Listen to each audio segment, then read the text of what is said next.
in Thailand, as floodwaters approach Bangkok, the death toll continues to rise. Take a look at some of this video that we've been getting in. At least 476 people are reported to have been killed in Thailand and Cambodia amid flooding caused by heavy monsoon rains which began at the end of July. And with more bad weather on the way, a dire situation could be made even worse. Take a look at this map. You see here these blue areas in Thailand. That shows you the parts of the country that are most affected by the flooding. And Cambodia, which I mentioned, is just to the southeast here. But alone in Thailand, about 8 million people are believed to be feeling the effects of the flooding, and that's so far. So as you might have expected, it's having certainly a big impact across the country. Let's give you some stats here. According to a report by HSBC economist Fred Newman, already some 700,000 homes have been destroyed, and now floodwaters are advancing towards Bangkok. On Monday, the Thai Prime Minister Yingluck Shinawatra ordered canal dredging and reinforcement of flood prevention embankments to protect the capital. But as is so often the case, the rural areas are really feeling the brunt of this. The report estimates that 3.4 million hectares of farmland have been inundated by the floodwaters. It's not just that, though. Manufacturing is also taking a hit. Take a look at this. In Ayutthaya province, that's about 80 kilometres north of the capital, 200 factories are reportedly damaged by flooding. Honda told CNN that it's halted production at its plant in Thailand.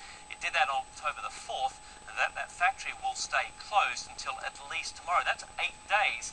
And it could affect production of anything up to 10,000 vehicles. It's not just the vehicles, the parts suppliers too are also being affected. So the cumulative impact on the economy, so far it looks like this. HSBC estimates that Thailand's fourth quarter GDP could fall by as much as 1 percentage point down to 3.9%, and the Thai Finance Ministry has cut its growth forecast for the year on the back of the floods. It's reduced that forecast from 4% down to 3.7%. And remember, Charles, it looks like there is still more to come on this. Yeah, well, I mean, GDP clearly growing pretty fast. 3.9% in one quarter, if that's what the statistics are saying, unless that's year on year. But why is GDP taking such a hit? Surely it's not just the factories that can be that are being shut down, because presumably they will open within 10 days or so.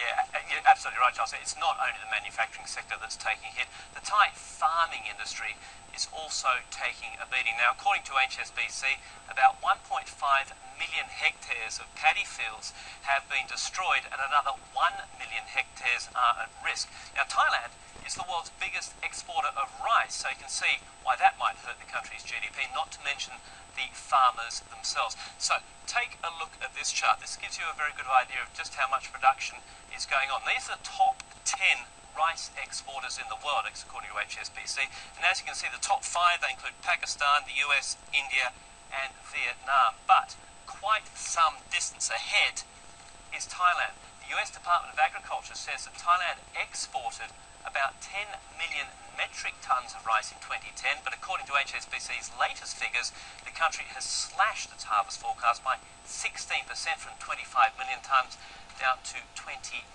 million tons. And that, of course, could also affect the price of rice. Take a look at this chart. It shows that the price of rice was up almost 7.5% between March and August, Charles. Now, that's well ahead, as you can see, of other foodstuffs, and with this latest flooding, it could set to rise even further. So all in all, the impact on Thailand, or the impact of the floods on Thailand, is not going to be limited by the looks of it just to the country, though it's going to be bad enough there, but also it could ricochet around the world in the form of food price inflation. So we're going to be watching this one pretty closely.